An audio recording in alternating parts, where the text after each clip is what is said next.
Hi everyone, I'm Mindy and welcome to my channel. In today's video, I'm going to be creating a Christmas shaker card. Some of the supplies I'm using today is the corner pine frame and the fancy holiday cheer from Simon Says Stamp. What I actually want to do is put that frame or that corner piece in each corner. So I need to die cut this frame twice. I have a piece of 80-pound white cardstock that I am just trimming off so that it's going to fit my frame and I can angle it in my die cut machine to have that run through a little smoother. After I run those both through, I can take my craft pick and just poke out the negative pieces. So you can definitely use this on its own to have the corner or have that pine coming up from one corner, but I thought it would be really pretty to kind of rotate that and have it coming in from both corners. I'm going to be adding some ink to both of these frame pieces, and to do this I'm starting out with cabbage ink, and I am using these paper pouncers, which are fairly new to me. I know they've been out for a while, but I have never used them before. They're very spongy, very much like a marshmallow. And the color that's going on right now, that is not the true color of cabbage. I have a couple different shades of green mixed on here before because I was kind of playing with this before I hit record. So this is not the true color, but it is a light shade of green, which is what I wanted. And I am pouncing that color all over the frame and the pine. Now I'm going to actually bring in pine ink, which is a really nice deep green, and I'm going to apply that all over the frame, and then I'm going to bring it into those pine corner pieces, but I'm not going to do those whole pieces. I just want a little bit in the corner, and I wanted to kind of have some of those bright green pieces peeking out. Now, I could have die cut this from colored cardstock. I also could have ink blended cardstock before die cutting, but I honestly found this to be pretty easy. So I do like this method of pouncing the ink onto those delicate die cuts. Now that I have that done, I'm going to bring in, this is, I think it's called Amsterdam. It is a white type of maybe acrylic ink. I'm not 100% sure what type of white ink it is, but I do find it very good for adding splatters. So I put some down on my work surface mixed with a little water, and then just taking my paintbrush, I'm going to splatter that all over those pine corner pieces. I really wanted to focus the splatters on those pine needles, not necessarily the frame. This is definitely a white ink that I recommend for splatters because it stays true white. It doesn't turn a shade of green like my colored pieces are. Now for the background for my two frames, I'm going to be ink blending a background. I have Hammermill Cardstock, and I really want to have the ink be in the corners that my frame is going to be, or that those pine pieces are coming in from. So I'm starting in the top corner with a Limelicious ink. Now this is a nice bright green, and I am using a flat blending brush from Alt New. I'm going to rotate my cardstock and bring it in from the opposite corner, and then also kind of just go around at the edges a little bit. I really wanted to make sure I had a very nice light area in the center. Then I'm going to bring in that pine ink once again, and I'm going to go to those corners that those pine pieces are going to be coming in from. Not going to go in as far. I still wanted to have some of that nice bright green showing through. So I rotate the cardstock, add some of that pine to that opposite corner. So now when I bring in my corner frames, this is just looking great. It's exactly what I had in mind. Now my intention is to turn this into a shaker card. So I'm going to take one of the frames, flip it over, and I'm adding some liquid glue. I have Gina K Designs Connect glue in a fine tip bottle. I just traced that all around the edge of the frame. I didn't do those pine needle pieces coming in. And then I can layer that on top of my other frame, making sure that I have it rotated. To do the shaker, I'm bringing in the Hero Arts acetate panels.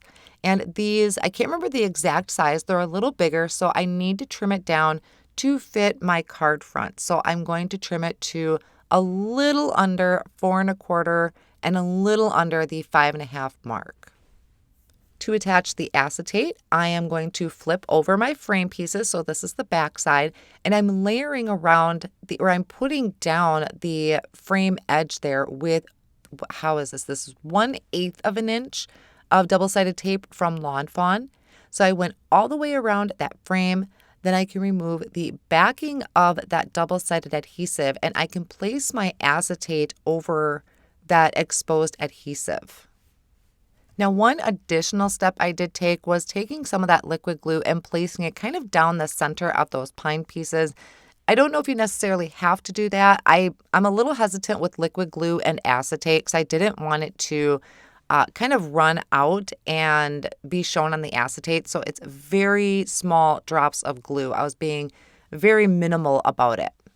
Now, when I had flipped this over, I noticed that some of that double-sided tape was showing, and I didn't really want that. So I decided to bring in the A2 layers die from Waffle Flower, and I am going to create my own frame. This is going to make it just a little bit thicker and honestly just a lot easier to work with because that frame is pretty thin on that die cut panel. So I'm going to take some heavyweight white cardstock and I'm going to center that die piece over my panel. So I should have even margins all the way around.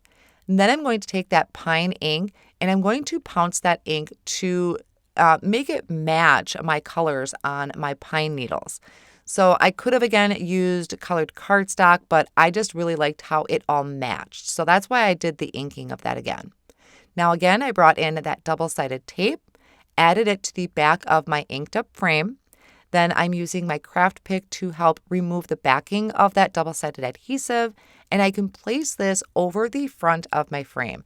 So I could have used just the frame itself, the way it die cut, but this really ended up being a lot easier. Then I don't have to worry about any exposed adhesive, and it's also going to make it easier to add my foam strips behind the panel because with a shaker card, we need to have that lift. The skinniest foam strips that I found here are in portrait kind of orientation versus landscape. So they're pretty short. So I really have to make sure that I'm butting up the ends right next to each other because if there are any gaps in your foam tape, then you have a chance of your sequins or whatever you're using for your shaker mix, you're giving it more of a chance to kind of sneak out. So I did go all the way around the frame with these thin foam strips. And then I'm buffing over the edges of that with my anti-static powder tool. That way the sequins won't stick to the sides. I'm going to use the Champagne sequins from Simon Says Stamp.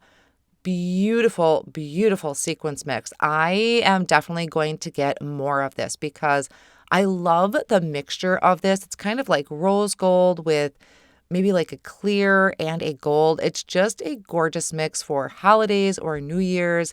So I sprinkled that into, I'm going to call this my well, and I want to make sure that I spread these out. With not having 2 layers of foam tape here, I have a very, not a very thick well for my sequins mix to move around. So you really don't want any of those sequins piled up on top of each other. After I had that in there, I removed the backing of those foam strips, brought in my ink blended panel, and I layered that over the back. Now when I flip this over, I'm going to check and make sure that everything moves and shakes and nothing is going to escape.